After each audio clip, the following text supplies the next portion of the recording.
the new our new friends here that the meeting starts with a meditation and then questions and answers or whatever you want to explore. I will be muting, which I already did, I think, muted everybody for the first part of the gathering, and the gathering is recorded and gets posted on my YouTube channel, and I also email it to folks who are interested in getting a copy of the recording.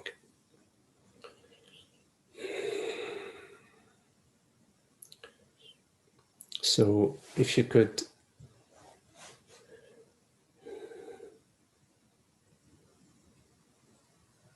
rest as you are and welcome your experience, in whichever way it's appearing to you.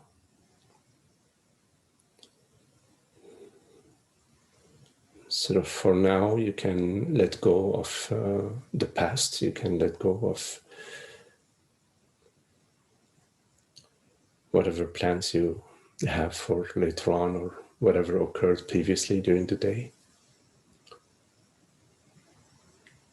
To simply be.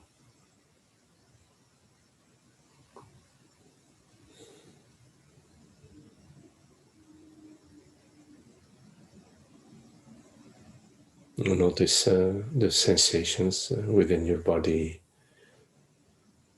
the gentle breath.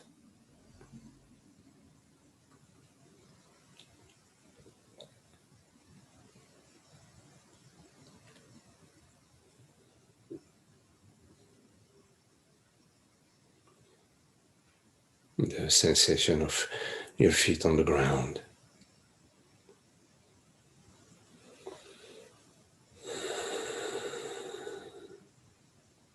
No need to engage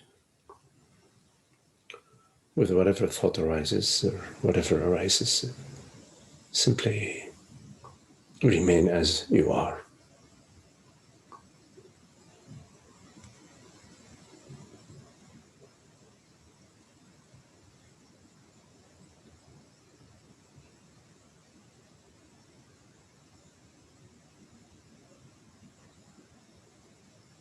Our true nature is not disturbable,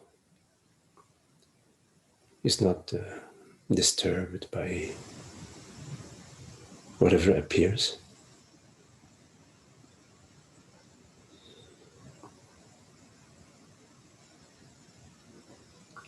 By our true nature, I mean the reality,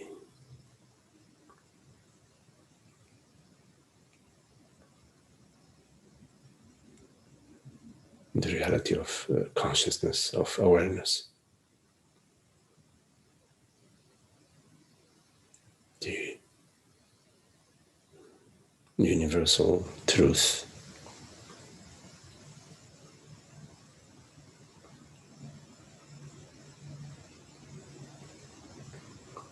From which I am not separate.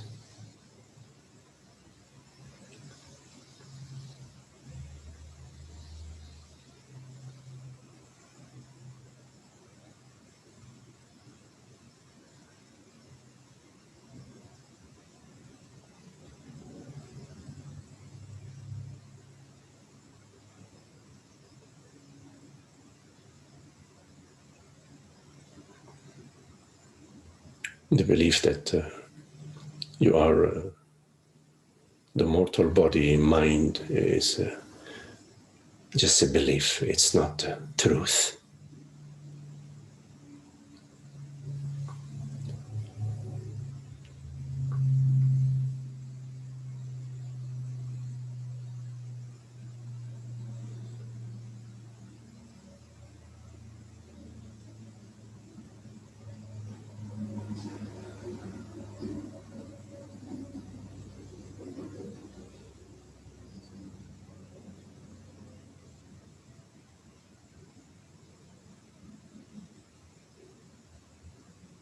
presence, awareness is not the result of any activity. It's not the result of any cause.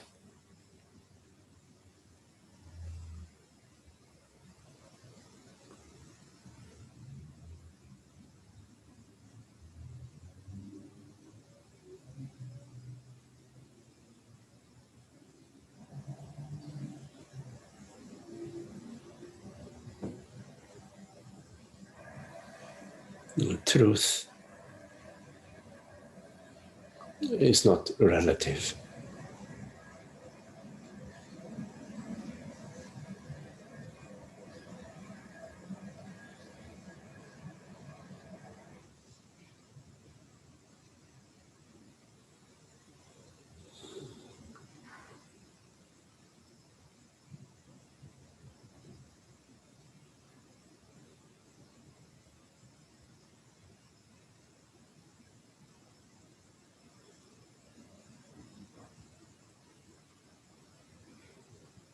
The ocean of being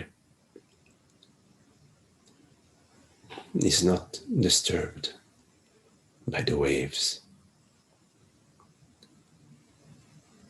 which arise out of it.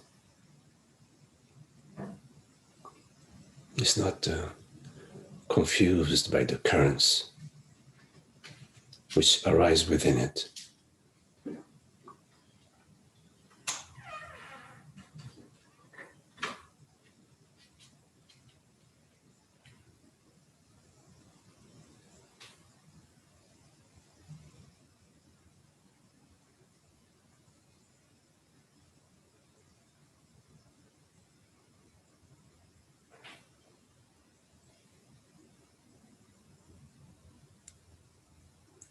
What you truly are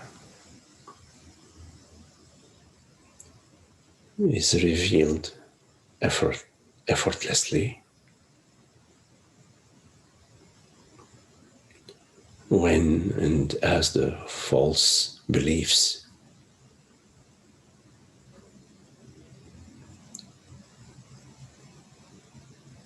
drop away.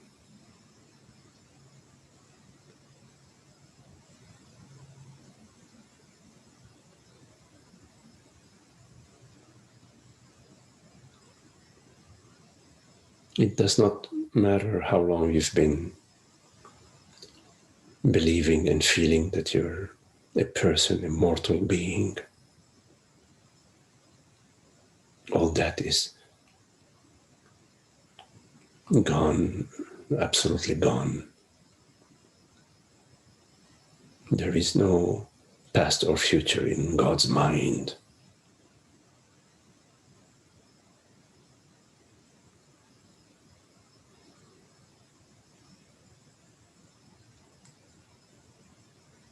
Only the peace of being, the joy, the freedom, the creativity, God's creativity that shines within us and shines as us and as this world and this body, this mind.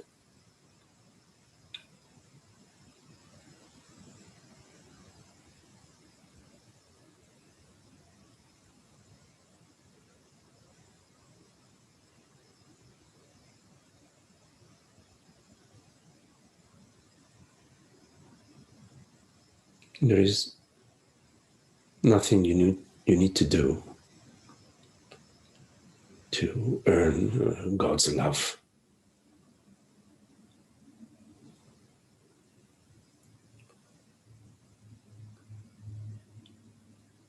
Simply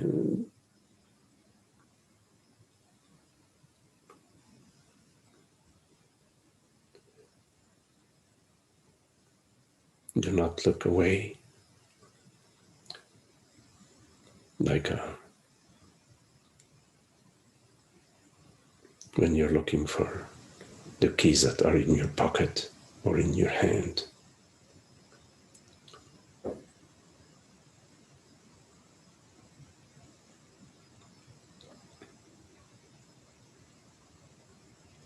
We are all blessed equally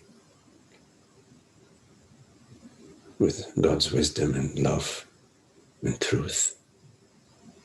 We are this.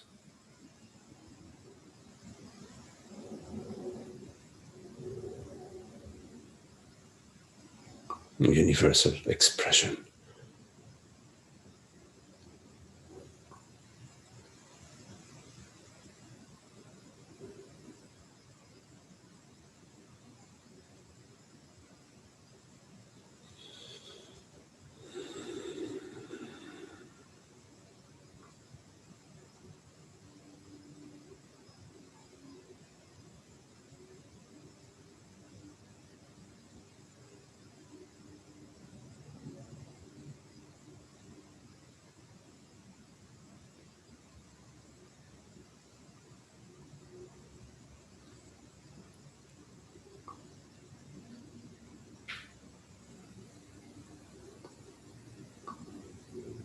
Our true nature is love, freedom, happiness, Satchitananda, the bliss of being.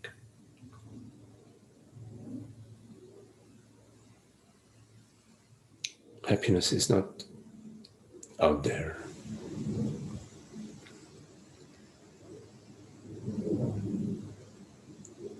We do not have to labor.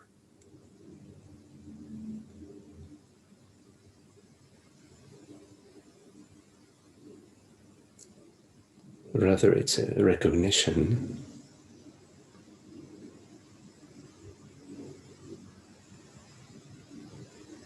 that reveals itself when the veils of personal identification, the falsehood, is seen through.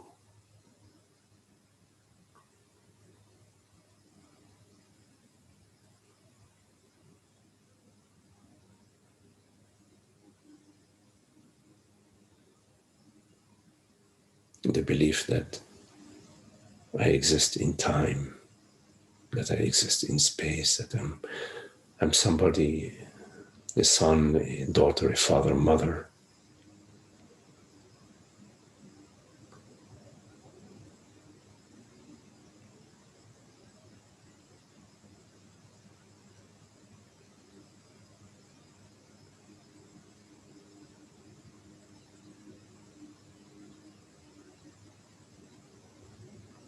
The bubble of me, the sense of isolation, separation,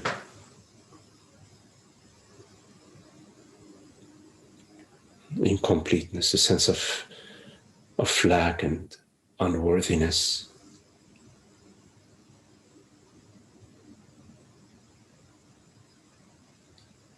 all of which refer to the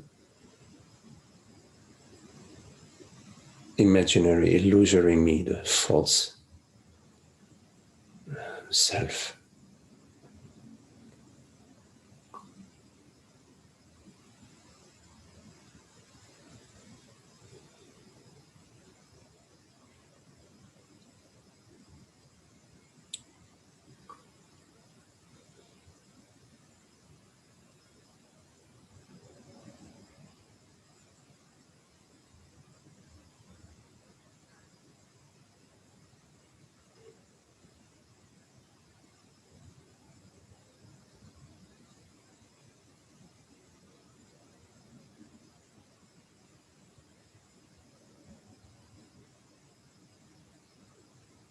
In believing that you are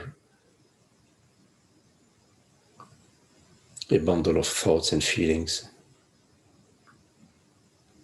a story, is a personal image, a personal self. You isolate yourself from God's bounty and abundance.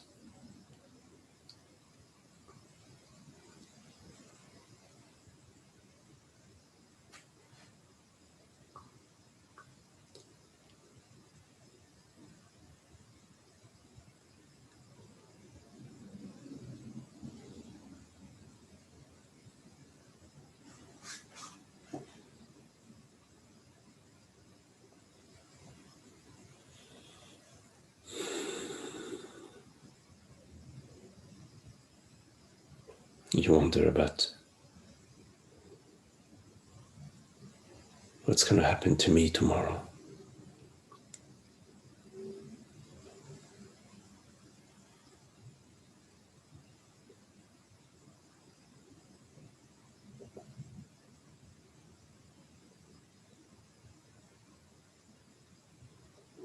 That is how you look away from truth, you look away from God.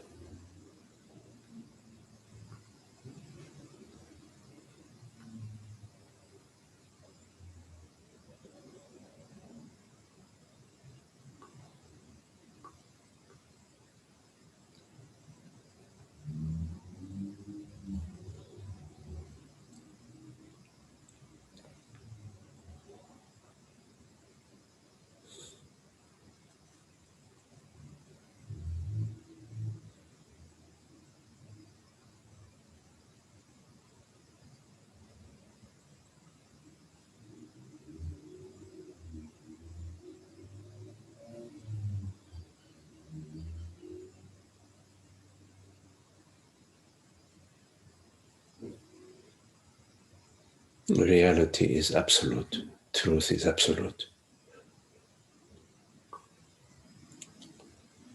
It's one reality.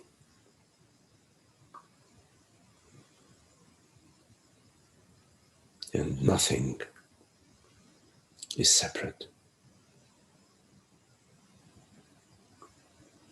In this one reality, there is no separation.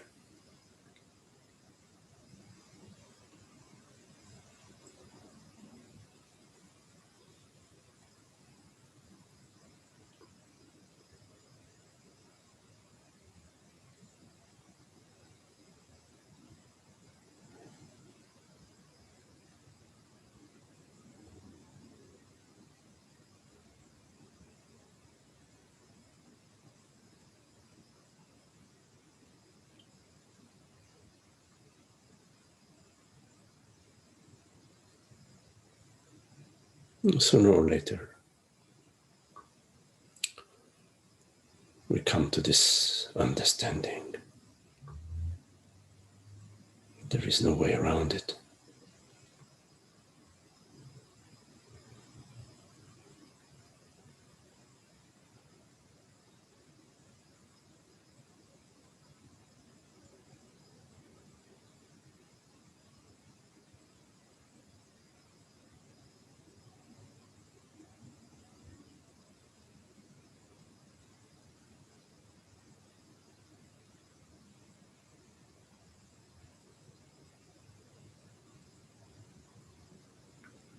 Although there is no gate,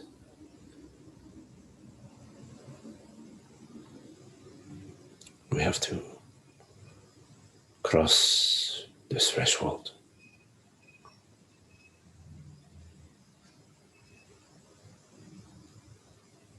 of God's gateless gate.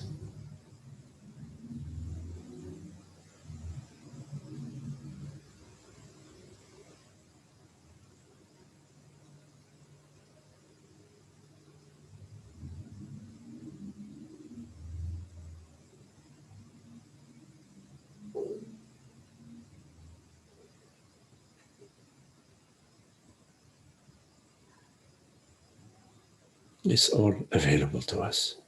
It's right there, available to us.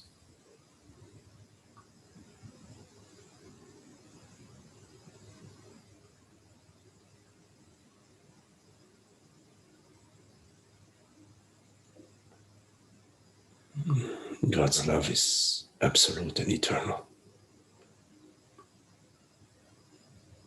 It touches everybody and everything equally.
Okay, well, if you have any questions or anything you would like to explore or share, so that would be the time for you to do so. You can unmute your mic, and if you turn on your video, then we could see each other if you like to. So, any questions?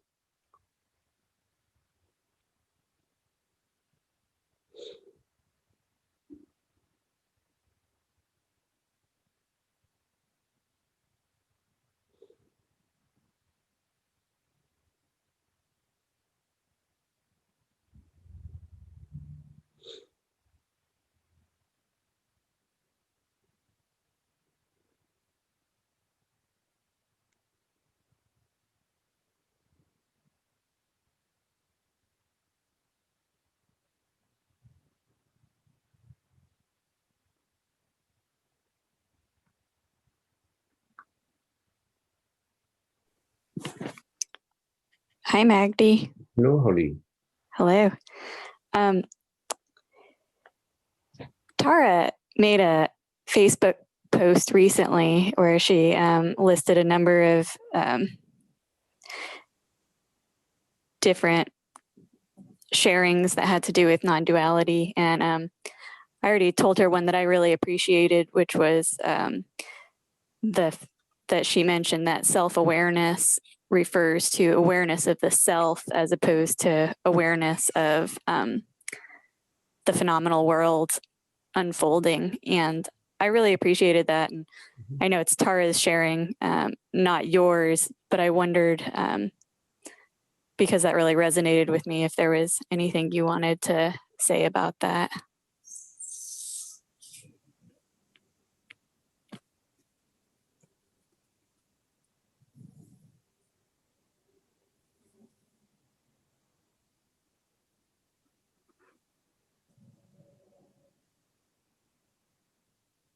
So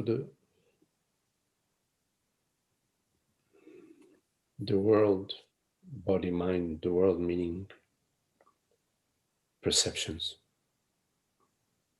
body meaning sensations, mind meaning thoughts and memories.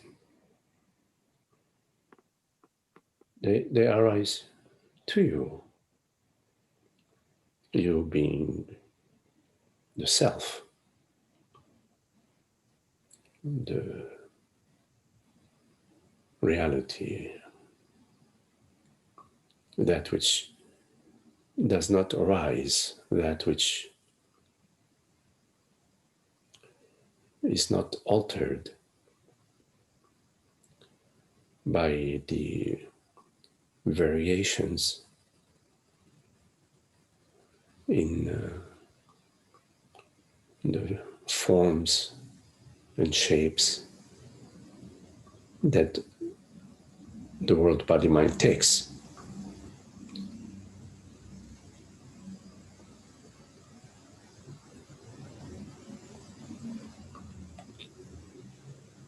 So we all know ourself as I.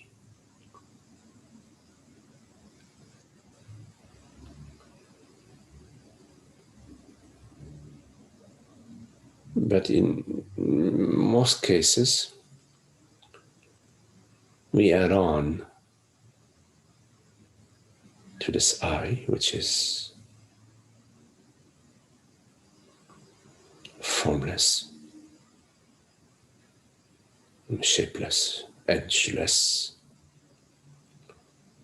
genderless. We add on phenomenal qualities.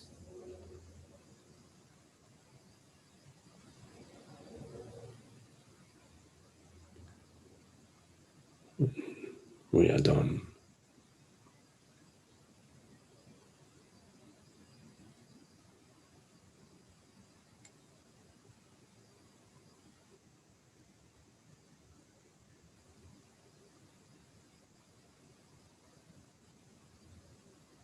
judgments.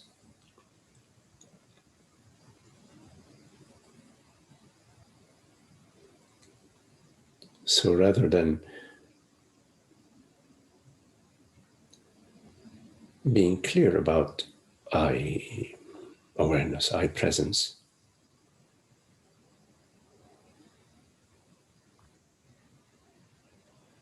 we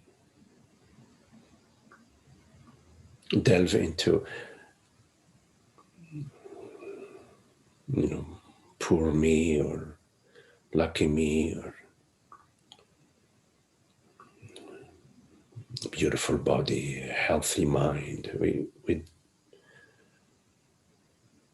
We go into the senses and we attribute to that which is the reality of our experience, that which is the formless presence, the transparent awareness. We add on some attributes, phenomenal attributes.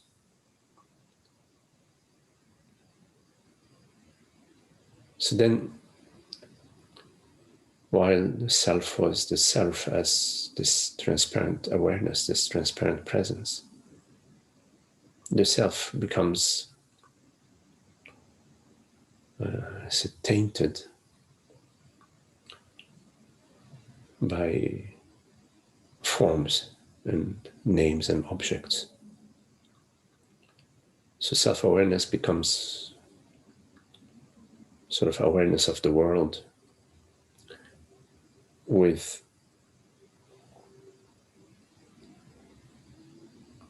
I being one more aspect of the world.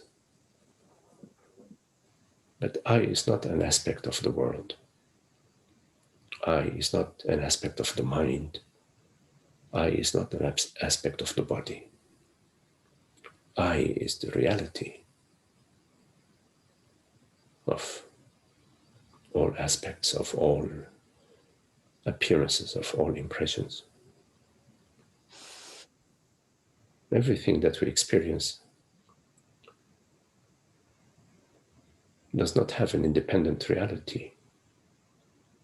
There is a source, one source to experience, which is the reality, which is the reality of consciousness, of being, as not being somebody, not being a man, a woman, but being universal being.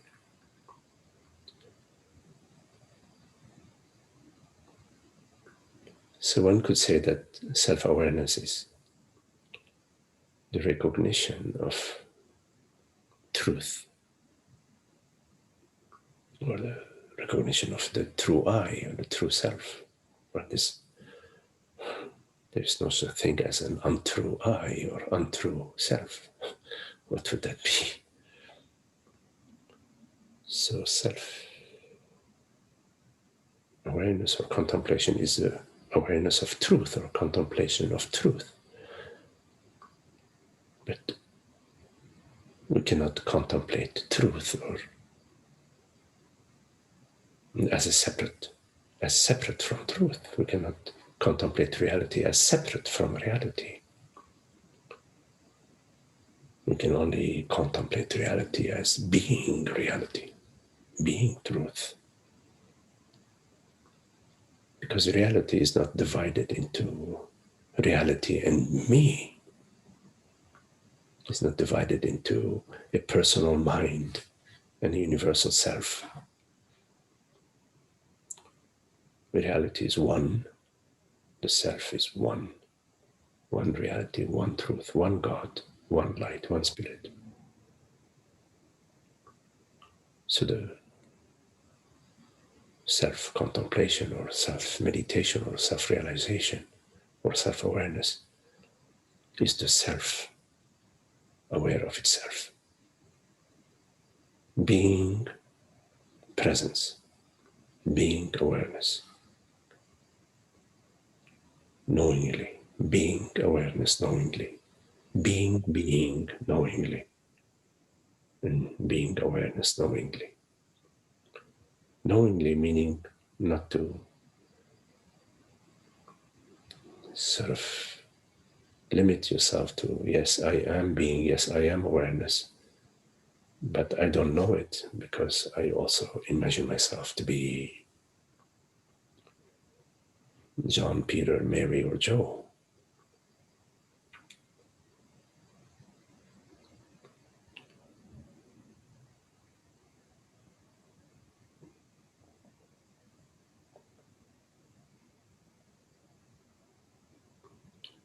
So self-awareness is like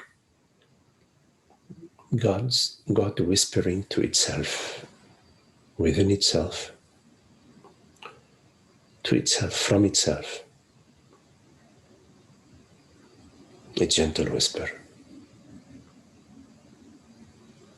I am. And this I is God's being, universal being, not some personal being.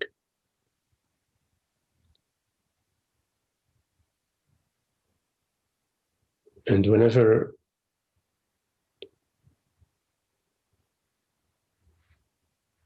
we turn our attention away from the source and go to the senses as a path to truth, then we perceive external reality. We perceive numerous realities, the reality of matter, the reality of the world, the reality of the universes, the reality of the body, the reality of the brain, the reality of feelings and thoughts, the reality of mind. We perceive numerous realities, overlooking that there is only one sun, and the many glitters that you perceive at the surface of the lake are the glitters of that one sun.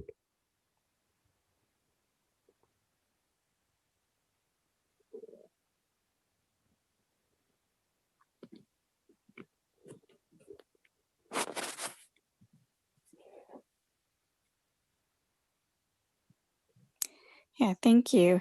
And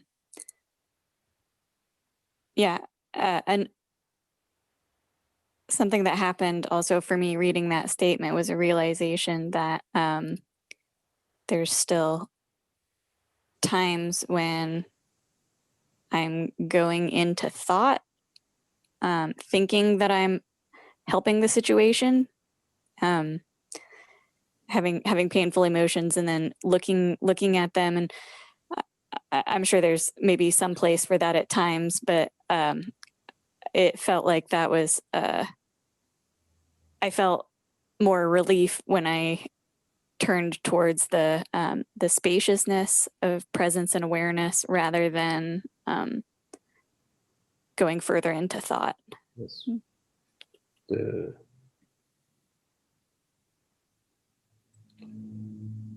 main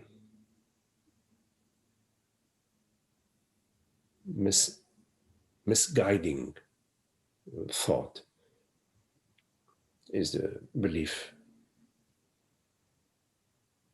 that I am somebody, that I exist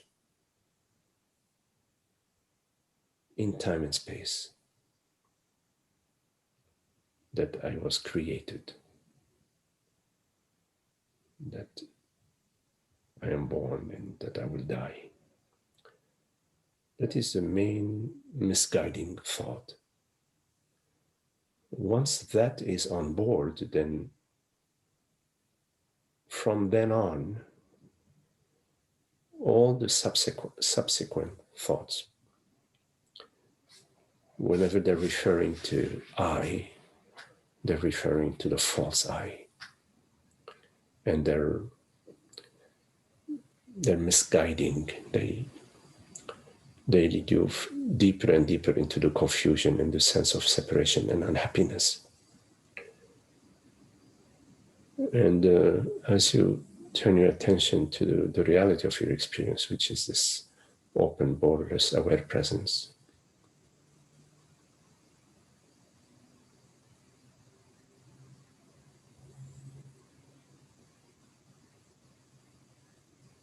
And then all is well.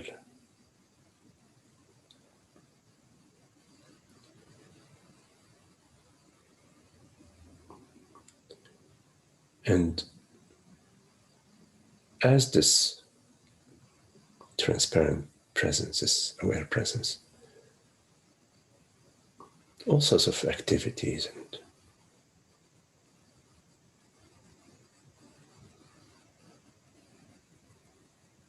the world, body, mind level take place without the unhappiness. So we don't need to leave that which we are and become a person, a human being. We don't need to leave God to become one of the goats or sheep.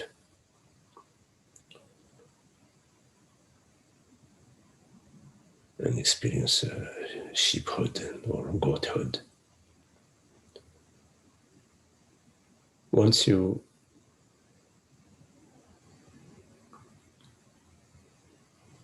recognize this piece of being,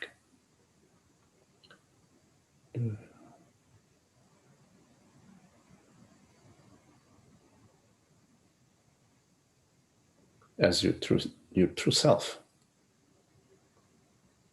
you don't need to leave it.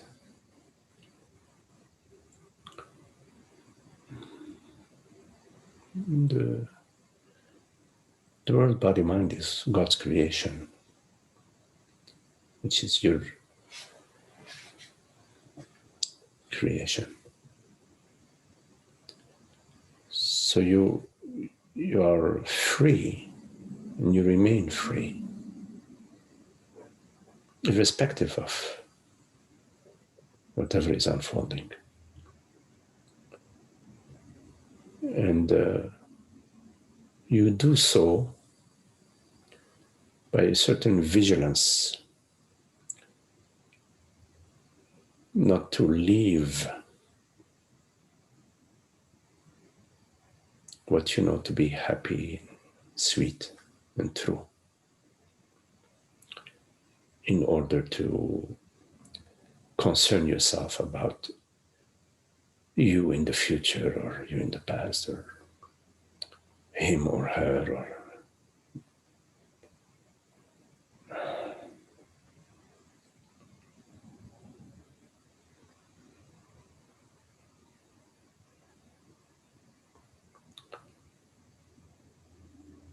so we can live from and as this borderless presence, as this openness.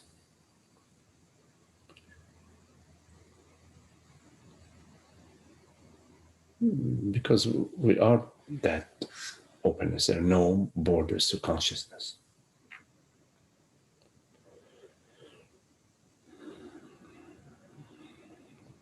You follow? I do, yeah. So, and also,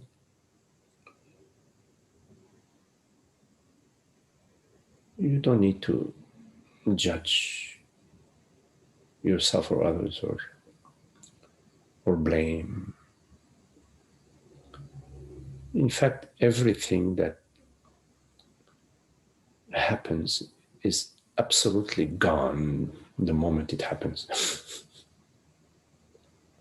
So why do we don't need to drag it. We don't need to give mouth-to-mouth resuscitation to the dead. We can remain as presences, live, creative presence. So we can be available, fully available as this presence, without having half of our troops digging up the dead and the other half burying them.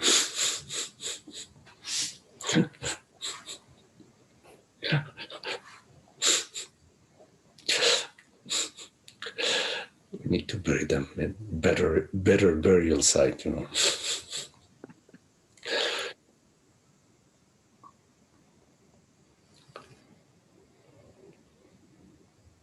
Let them be.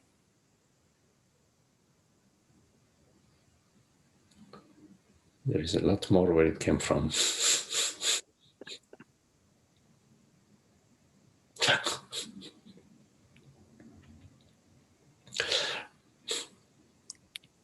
Thank you.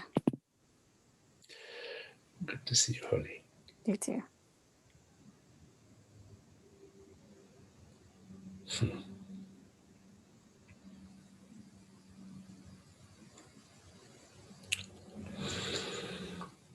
Any questions?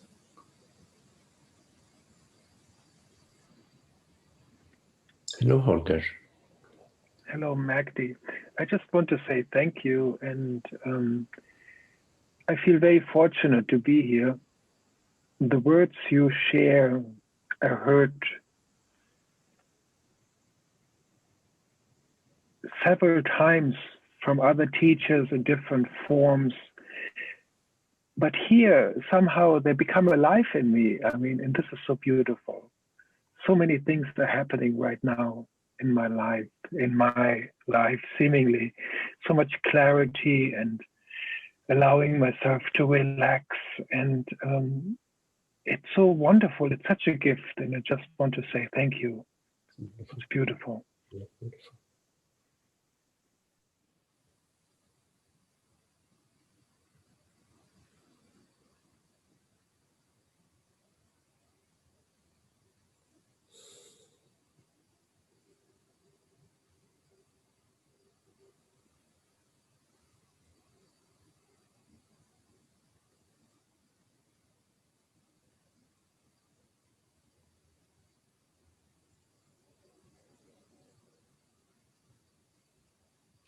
Any questions?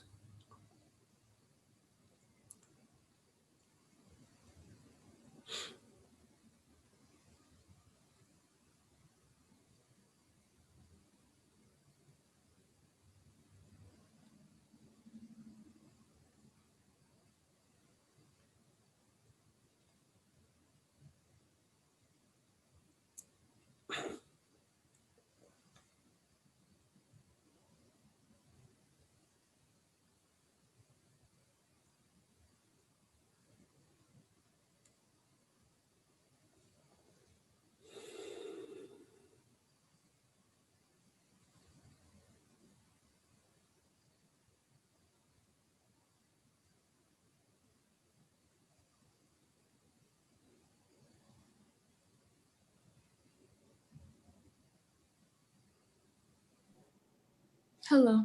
Hello, Anna.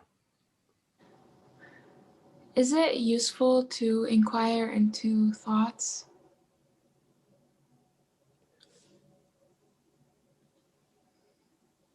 It is useful to inquire into the thinker, into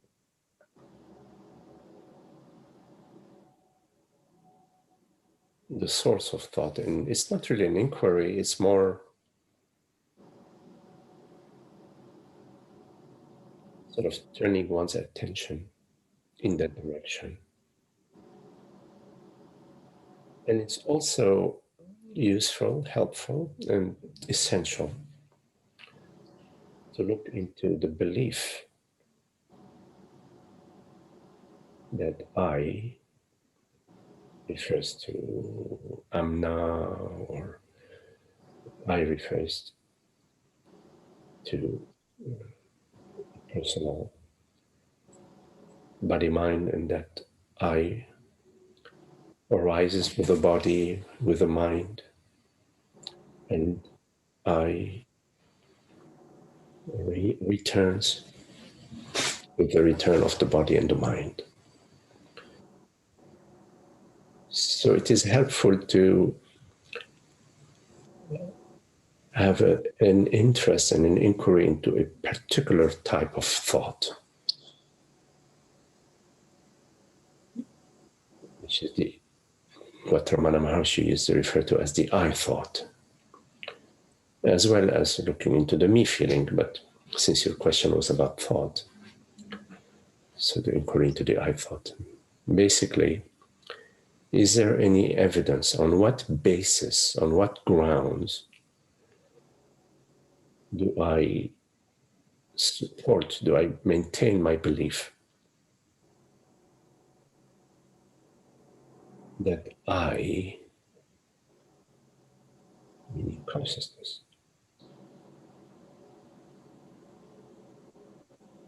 is dependent on the body, or is a consequence of the body, or is dependent on the brain, or a consequence of the brain, or is dependent on the world, is dependent on the Big Bang, or on what basis do I hold on to this belief?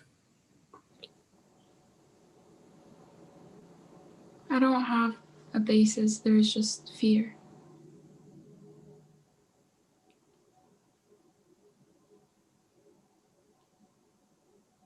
There is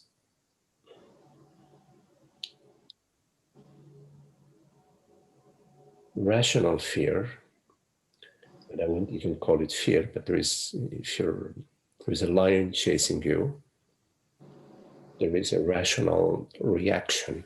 You're gonna run as fast as you can to the closest tree and climb the tree. Hopefully the lion is a heavy, old, fat lion. But that's not even fear. That would be a rational response, body-mind response to a situation. So fear is irrational. For example, imagine there is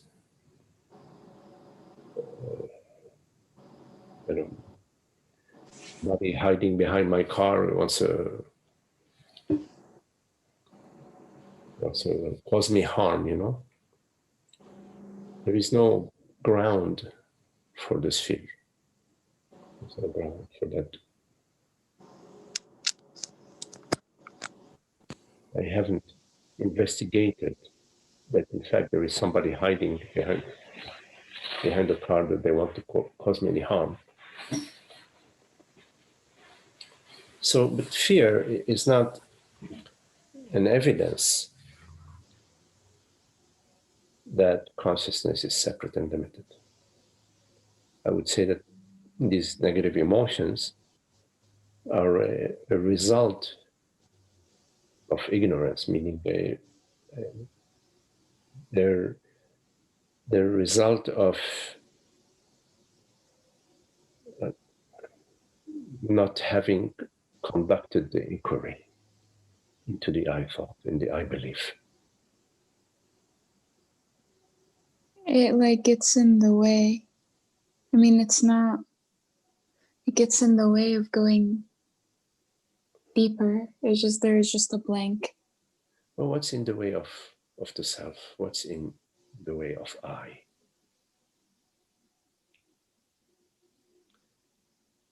So let's say there is a thought or a feeling or an emotion that arises. Is it in the way of I? How is it in the way? It's not in the way of I, it's in the way of recognizing. Well, I is right there. It knows itself. I perceive the fear. I perceive the emotion. So the I is right there. Is before, as a way of speaking. It's before the appearance. It's right there.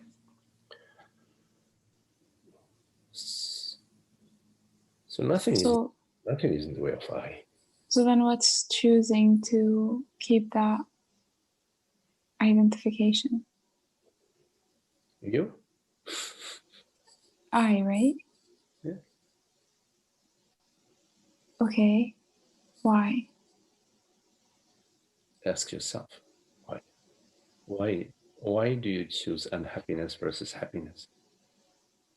Why do you choose to worry about tomorrow? Why do you choose to be concerned about your future happiness. I like that term, future happiness. What a pipe dream, future happiness. If there is no happiness now, what's future happiness? Free beer tomorrow. Free beer tomorrow. You go to the bar and they have a sign, free beer tomorrow. You pay double today, but free tomorrow. So what was your question? What's in the way, or why? Yeah, why am I choosing that? The freedom you choose. Well, I mean, see, once you know, or once you heard the message that, wait a minute, to continue to refer to myself as a mortal body mind that's unhappy, once you get that, once you understand that, and then what's your excuse?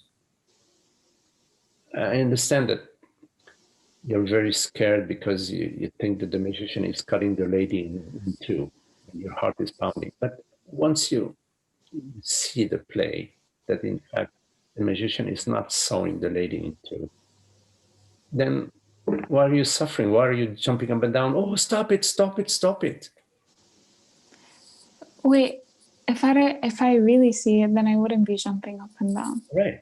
Exactly. So, well, wait a minute. Okay, I see what you mean. So you're saying maybe you're not really seeing. Okay, I got you. So maybe you're not really seeing that I refers to presence, that I refers to consciousness, right? Maybe that's what you're saying. So you're not really seeing it. Okay, let's look at that. So if I is not consciousness, if I is not awareness, okay, what is it that's perceiving? Is it Amna that is perceiving? Yeah, it's Amna that's perceiving. Now, when we say Amna, we're referring to what? To the body? Yeah, to the body and to the mind. To the brain, right? Okay. So the body is a bunch of atoms and molecules that are dancing, right? Yeah. And you're saying they're perceiving? No. The atoms and molecules are perceiving? No, atoms and molecules No. are perceiving, right? And the brain is a gray mass, and we can observe via certain instruments, encephalogram, we can perceive the firing of the neurons in the brain, right? Mm-hmm. The neurons are perceiving, the firing of the neurons, that's what's receiving. Okay, I'm sorry for being annoying, but how do I know that it's not the mind that's perceiving? Because you perceive it. Or the mind. What do you mean by the mind? The mind, usually by the mind we refer to thoughts. Yeah, that's... Why don't you tell me, what do you mean by the mind? What do you mean by the mind? When you say the mind, how do I know that the mind is not perceiving? What are you referring to when you say the mind? Well, okay, time out. What am I referring to? Okay, thoughts. Okay, so... But also that which perceives the thoughts. Well, okay, let's first go to the thoughts, okay? Okay. The question is, how do I know that the mind, meaning thoughts, are not perceiving? Because thoughts are perceived. That which is perceived is not perceiving. Are you okay with that or no? Yeah, I'm okay with okay, that. So you're okay with now thoughts do not perceive, right? Yeah. So you said something, you said mind, you said something else? Well, is it possible that the mind also perceives? Like there's another part of the mind that generates thoughts? Yeah, which I have no idea. I don't know.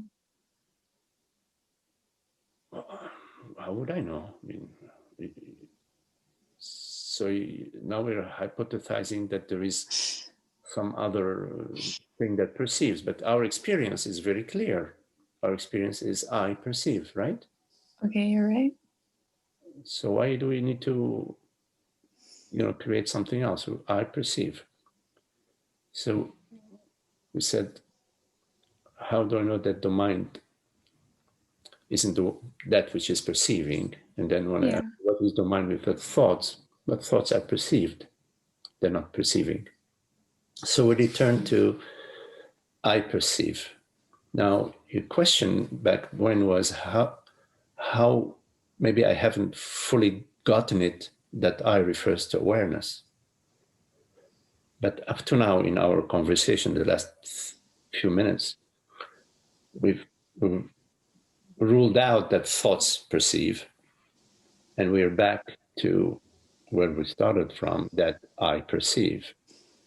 Now, if I is not the thoughts and I is not the cells, the molecules and the atoms, if I is not the gray matter, if I is not neurons that are firing, then you've ruled out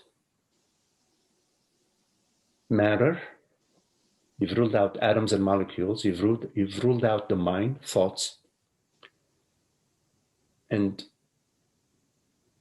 you ruled out, you haven't, but let's rule out that the oak tree, meaning that which you perceive, the world, the sun, you perceive the galaxy, doesn't perceive. The galaxy doesn't perceive.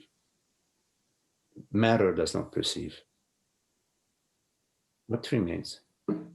I, whatever. I is, it's not that there is an I somewhere. I is the reality. That's a word we use. We all use this word, all 7 billion of us, to refer to the reality. Reality. Truth.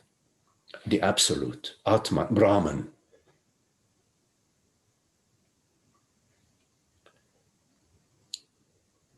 And we all share this experience. We all share I. We all know I. But we add on I, Magdi, I, Joe, I, Billy, I, Mary. We add on, meaning via thinking. Thinking arises and says, oh, I, beautiful, let's call it Magdi. No, it's okay with, they call the body Magdi.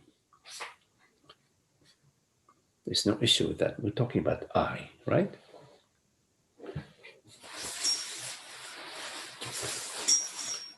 Yes. So you need to come to clarity about what you mean by I when you say I.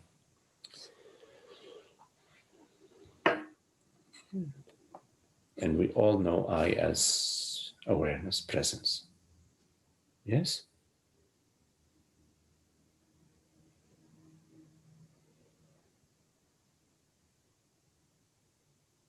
No. You don't do any effort to become I. You don't need to think to become I.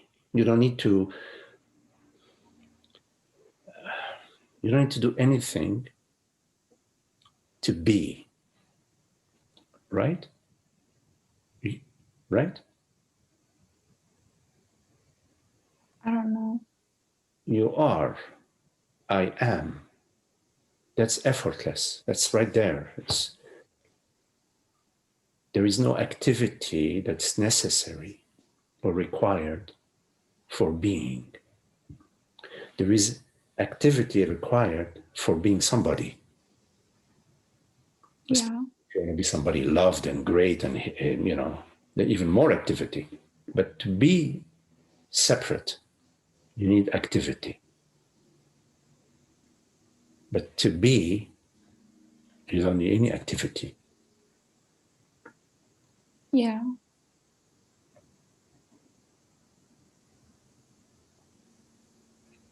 And non-activity precedes activity. Being precedes being somebody. And when you are somebody, there is still being, but now it has a color and a shape.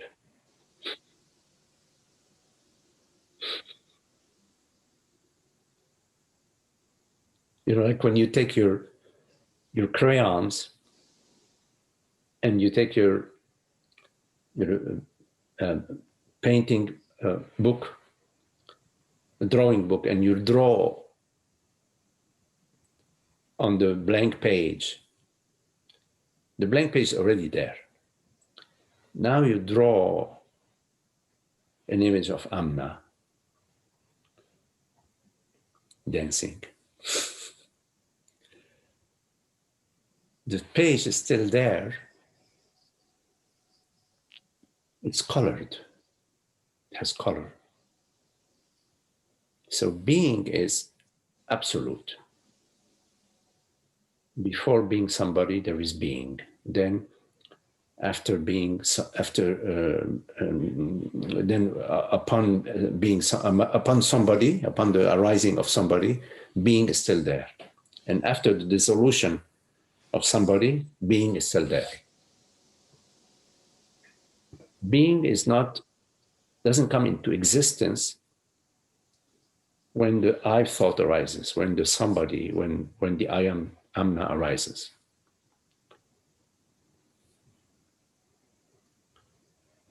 We don't have an experience of the beginning of being.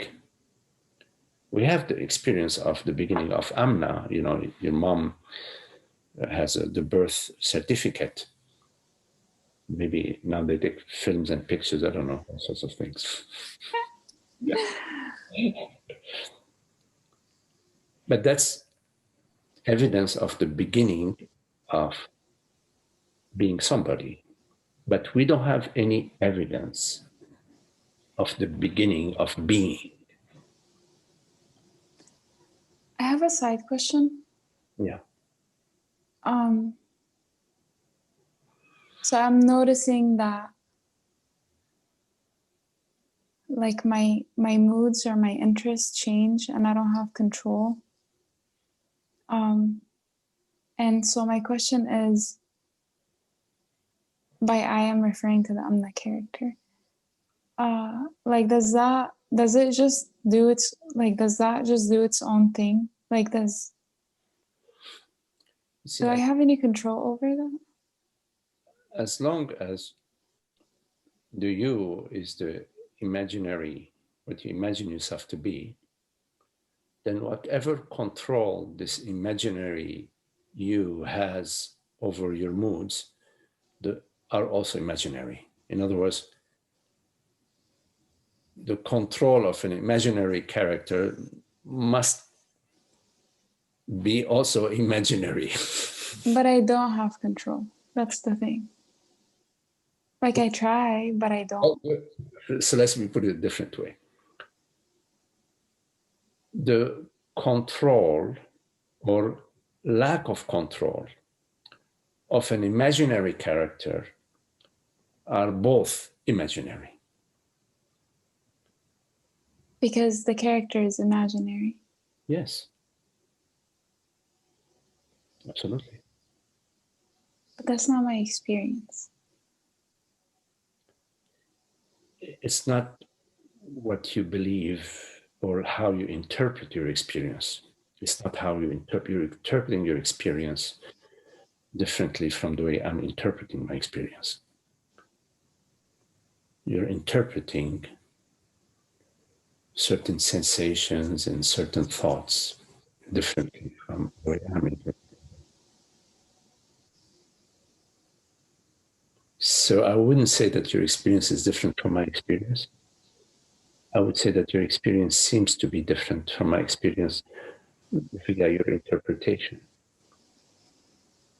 which you do not perceive as an interpretation.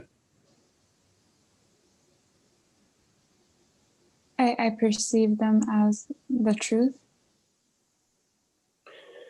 Yes, if you feel that I have no control over my emotions and my feelings, you're saying that because you believe it's true. I'm assuming that you're not telling me a lie. You're telling me, you're sharing with me what you're experiencing. So you believe it's true. It's like imagine that you are sleeping and you're having a dream that you are lost in the desert. So your experience as somebody lost in the desert is true. But I'm whispering in your ear, you're in bed and you're sleeping, whispering in your ear, I'm not. You're not. You're in bed. Believe me, you're not lost in the desert, but you don't hear me. You don't hear me because I'm not whispering loud enough. Maybe you gotta put your mic closer or something. And also you're enjoying the experience of being lost in the desert, so you don't want to hear.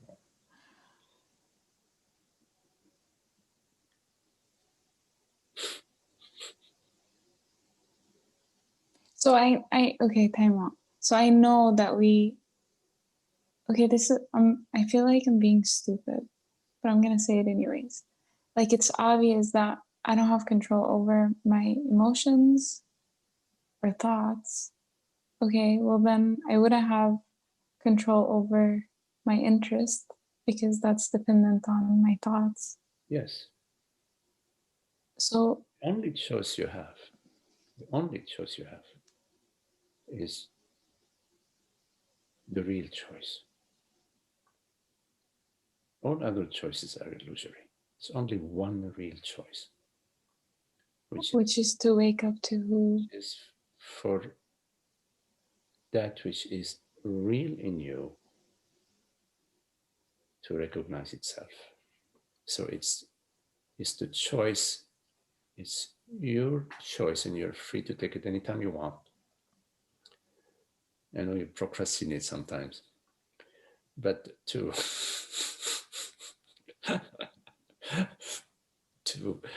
recognize yourself. So there is no possibility, no option for any other choice that arises from the false me. All those choices are false. Any choices that arises from the false me are false. Only the recognition of the true I, the true self, is the choice.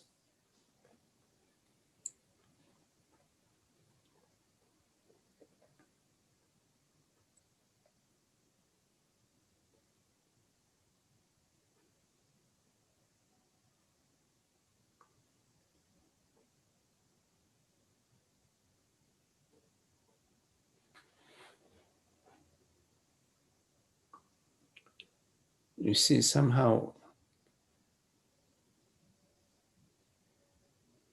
we are this presence, but we like to be somebody. We like the crayons. We like the coloring, the coloring book and the crayons. When we don't have the crayons, we think, what's the use of this coloring book?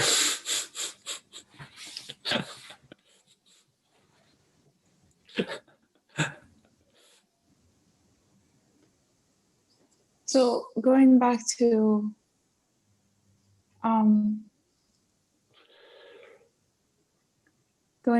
that fear, it's like fear of emptiness.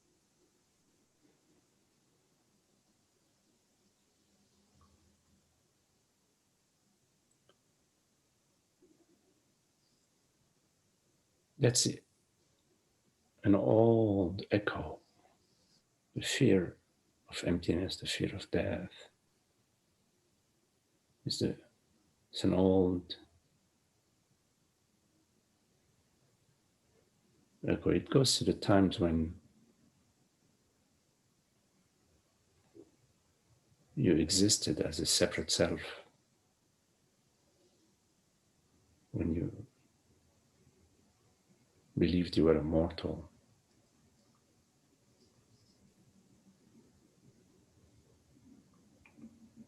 It's an echo.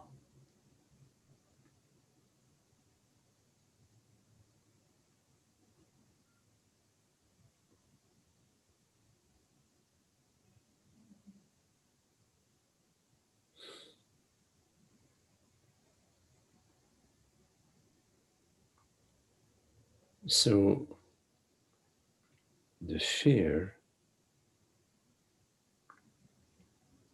depends how you meet it. If you meet it like you used to meet it in the old days, where you put your armor and you get on your, that's men speaking, get on your horse. And maybe from a woman, she puts on her makeup and her best outfit. You have your way. I'm speaking. I grew up with 6 boys. We are 6 brothers. We played, you know, the boys' games. So when you meet the fear, you know, with your resistance, you know, with I have to protect myself. I have to protect something. I have to something to protect. Then you're maintaining the effort that is required to safeguard yourself, you say. And that perpetuates the fear. So with the fear, there is sort of taking steps towards the experience because it's there. Something knock on your door, you go, you take steps towards the door, you open the door. So it's taking steps towards it, and also relying on your understanding, which you already understood, that as consciousness, as reality, there is nothing at stake.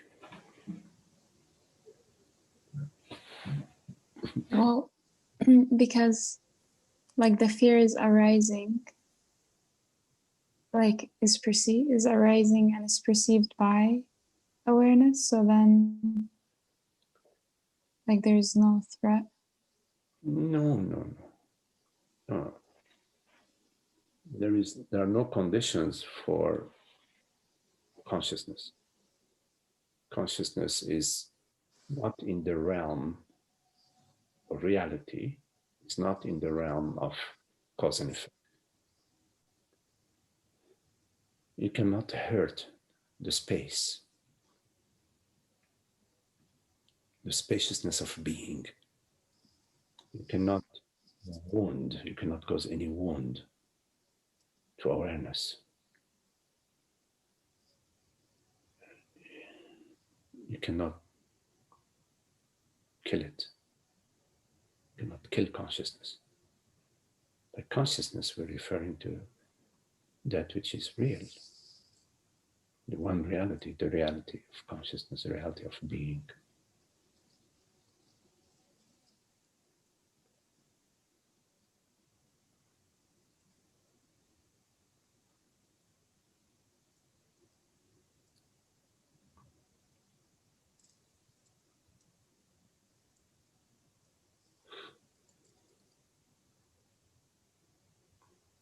I asked you this before, I'm going to ask it again. Like, how do I live from that?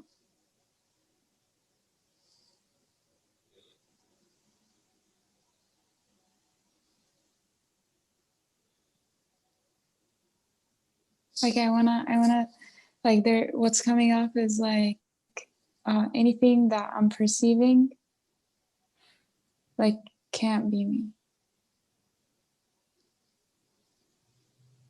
Whether it's emotions or sensations or thoughts or like perceptions. Well, they become you as soon as you start meddling with them. As soon as you say, oh, I don't want that.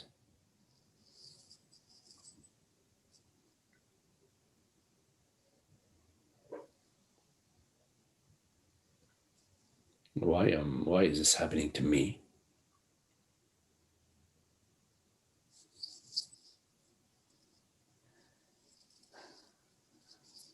Well, I do try to alter things a lot. Not just me, but like my surroundings too. Well, there is there is a way of making changes in your life, but not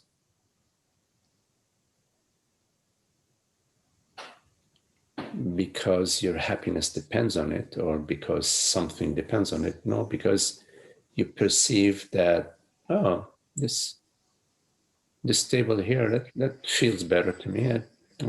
I like it.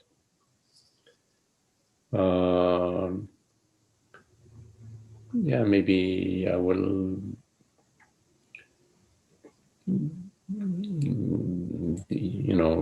go on a vegetarian diet. I believe that would be a good direction for.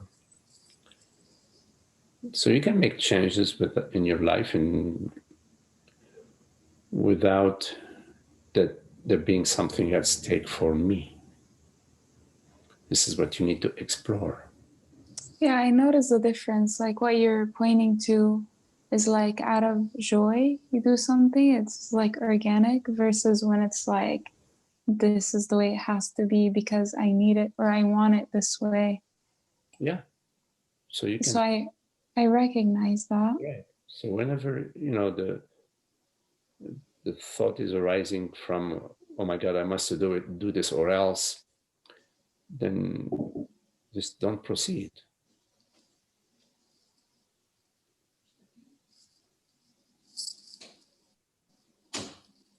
Don't proceed. Don't proceed, because if you proceed from that position, then you're hoping that this action that you will take is going to deliver the happiness for you which it wants.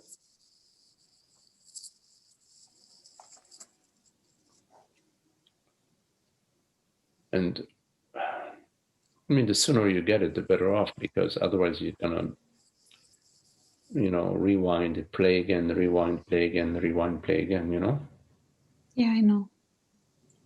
So the sooner you get it, not to proceed. So if some alertness about where are you coming from, what are you struggling against, what are you pushing against, what is it that you feel is missing? As soon as you feel that something is missing, I'm not talking about you're making a cake and you're missing.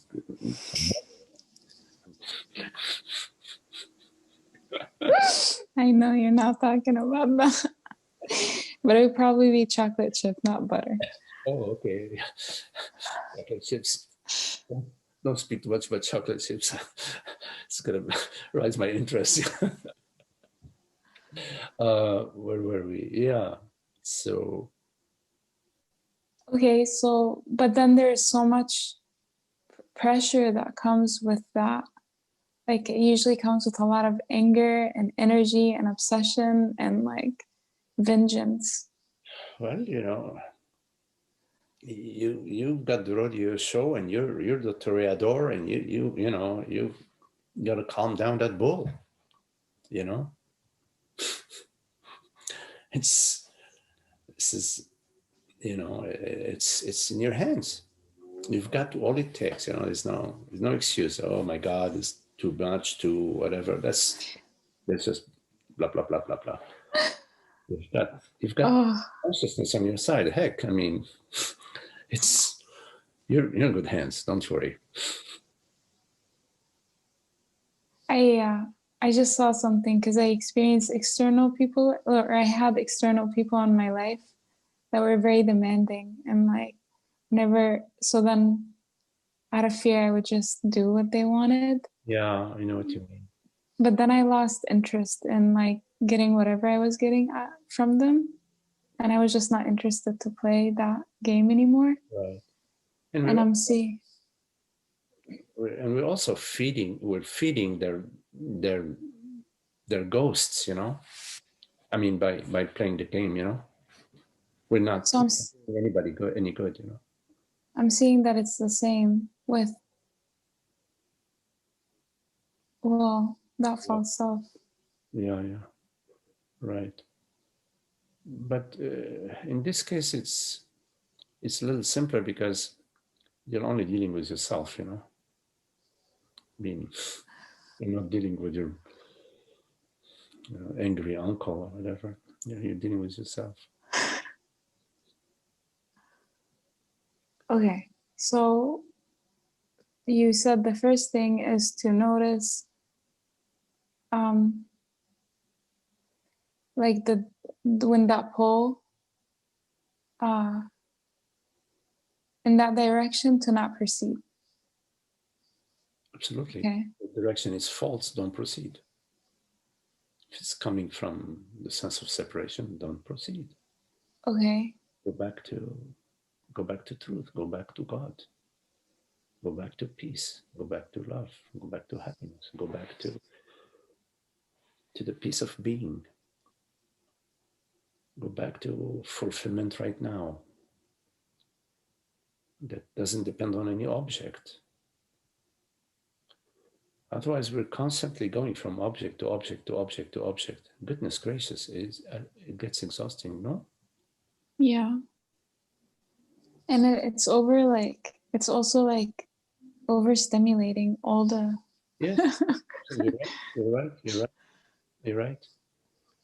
Yeah, it's like physically, it's like yeah, it's too much coffee. it's abusing. It's like I can't eat anymore. I can't be on social media. Like my eyes hurt. I can't listen to music anymore. I can't.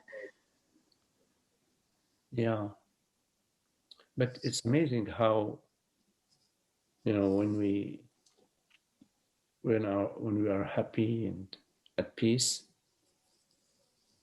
we can be happy at peace forever. You're not going to have an overdose of peace, I am overdose of peace and happiness. I mean, I hear that. I just don't know if that's true. I haven't experienced that.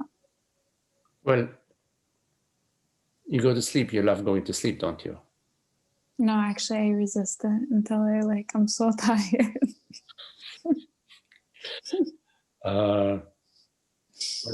At some point, you love going to sleep. Maybe it's at some point it's like, yeah, I want to go to sleep. So yeah, you resist it, that at some point and when you are in sleep, in deep sleep, do you get up and complain? Oh my God, I was sleeping. no, I don't complain. Nobody complains about the rest of deep sleep. So here is some evidence for you that when there is peace and happiness, meaning as close as possible, besides awakening to your true nature, the metaphor is that of deep sleep. So here is evidence that we love deep sleep, even if we postpone it, delay it.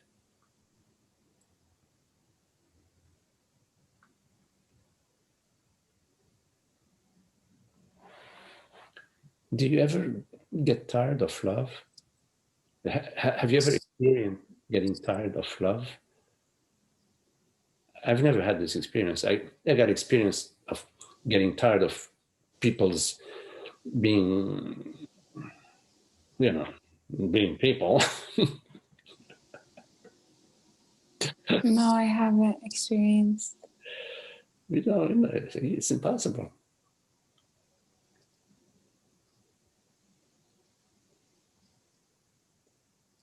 Because love is our true nature. Does the ocean get tired of being the ocean? Does water get tired of being water? It says, oh, I don't know. I want to be carbon. I want to be a rock. No, I'm using it as a metaphor. Yeah. Yes, you don't know, but yes, you know. No, you do know. We have knowledge. We have intuitive knowledge. It's not just science, mathematics, and economy and world events. That's not knowledge. We have knowledge of truth, knowledge of the self. We have it. It's not like we're going to learn. I'm not teaching you about yourself. That would be like selling What did they used to sell? Those people, the cowboys, you know, they used to sell those bottles of elixir, you know, those elixirs. This will cure your. There is a word for that. I forgot what it is, but no, you already know yourself because you are the self.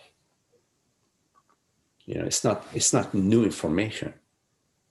It's just that, you know, like you're standing by the ocean, but your back is to the ocean. But you're standing at the ocean, but your back is to the ocean. You're looking at the houses that these millionaires have built, and you're going, "Wow, this is the ocean." The ocean has turned the other way. Okay, so don't proceed. Go back to. No, you don't. Just don't proceed. You don't need to go The back. piece of. Okay. It's there already. When you don't step in the mud, well, maybe it's not a very good metaphor, but when you don't eat the poison, you're not poisoned. You don't swallow eat the bitter pill. You're not. Just don't. You don't need to do anything else. Simply don't proceed. Try that. Don't proceed in the path of the me. And I'll be happy tomorrow. I need this. I must have that. Things should not be this way. They should be that way. All of that on behalf of me, the illusory self.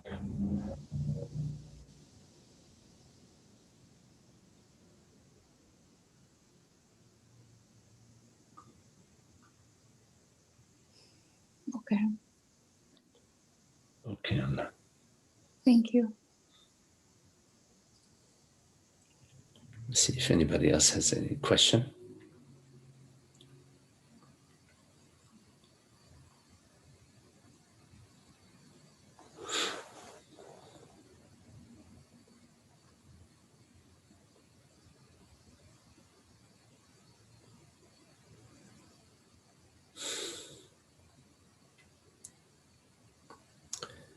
Okay, well, if there are no questions, then thank you all.